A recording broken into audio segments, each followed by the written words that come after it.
maybe I could look at that question by asking, is population growth a problem, or what is it that makes populations to grow so fast?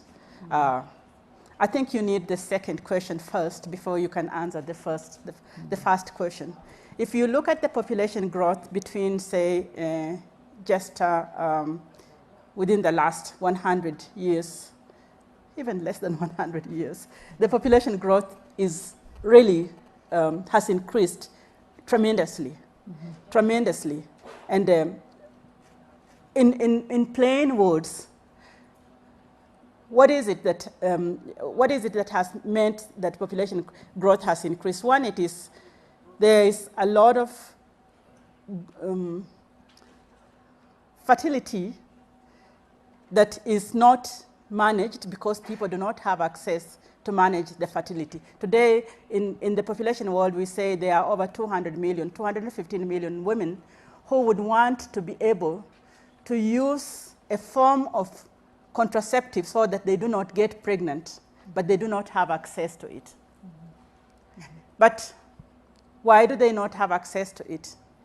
Either because it's not, family planning is not available in their locality, or there is no funding for family planning, or they do not know about family planning. Information that is available is scarce, etc.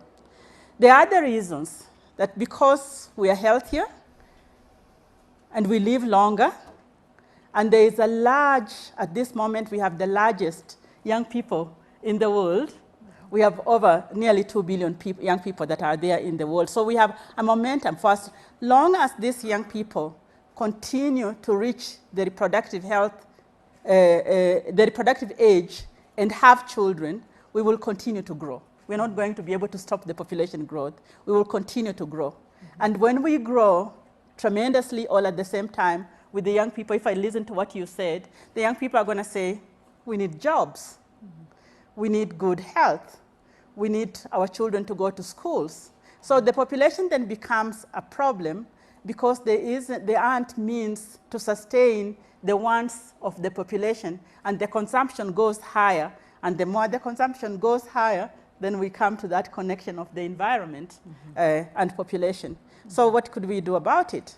In the area where I work, I believe one way to be able to actually answer to many of the questions that we have about population growth is simply to do a very cheap and easy thing to do.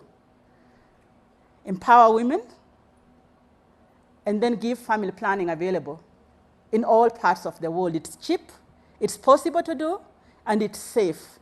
And when done as a voluntary way, because so that those over 200 million women who want to have a choice of when to get pregnant, how to space their children, and also to prevent unsafe pregnancies that might lead into the areas which most people fear.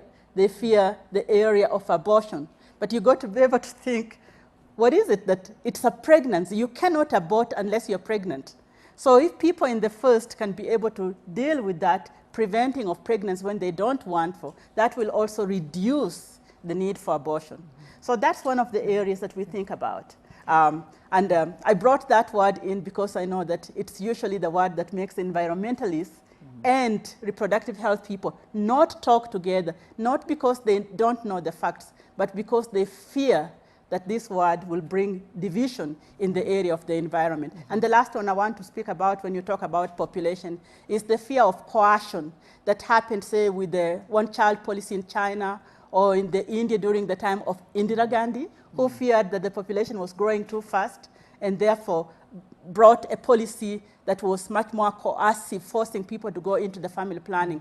Coercion can be a problem, and we do not need to use coercion at all in policies that promote good health and the empowerment of women, education of girls, keeping children alive. All of those things are the things that create voluntarism in family planning. Yeah.